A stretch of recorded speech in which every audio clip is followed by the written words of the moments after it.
This film's an incredibly exciting film to work on. The process is great. We have an enormous amount to build. There are so many different locations and environments in the story. The bulk of the film is solid, old-fashioned construction. It's what we'd call build heavy. We've built sets on stages that we've turned over 3, 4, 5, 6 times. And every layer just makes it kind of closer and closer to the vision.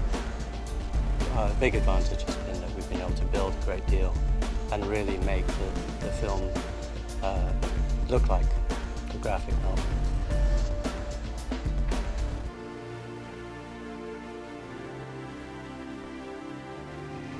The significant sets are Manhattan's lab, which is in a military base there, and his apartment. This set is the jail cell, Rorschach's jail cell, and the actual prison that he comes into. When we came through first, none of this was here. Really the only thing that was here was this hole in the roof above. When I was walking through here, it struck me that really that look is all to do with that split level, you know, that double, triple, quadruple level that you get in a jail. The narrowness really helped us. There's enough existing location here that we were able to add bars, add a couple of walls, but generally we've contained this in a very kind of tight little set. Blake's apartment, we imagined this kind of 1980s bachelor pad.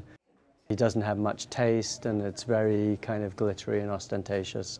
You know, hopefully reflects his character fairly accurately. Hollis Mason's around the corner. That was a location that we did a full build on the interior and built the exterior to make it resemble this environment.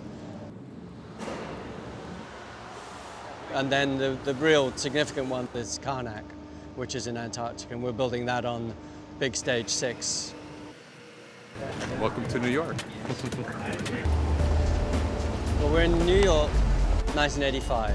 This is really the hub of Watchmen world. We've got this tiny little space that we've carved out of New York in that period, 1985. It sort of centers around 43rd Street and 6th Avenue. We're right in that middle, Times Square.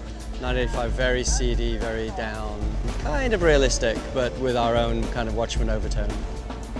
It's really important for us to establish a world that is real to an audience. It absolutely remains faithful to the vision of the graphic novel, and building by building you go through and you build a layer, let it sit, let it age, let the rain hit it for a little while, then come back and do another layer. Some of the stuff we've had to do in 2 days, 1 day, you know, 3 hours. We have to find ways of accelerating. There's also layers and layers of graffiti in the graphic novel. The more you look at the graphic novel, the more there is there. This is the coolest thing I've ever seen in my life. I want to move it. Your joint's right over here. Everyone on my crew, the painters, the artists, the graphic designers, the prop masters, they're all taken a huge amount of time studying the graphic novel.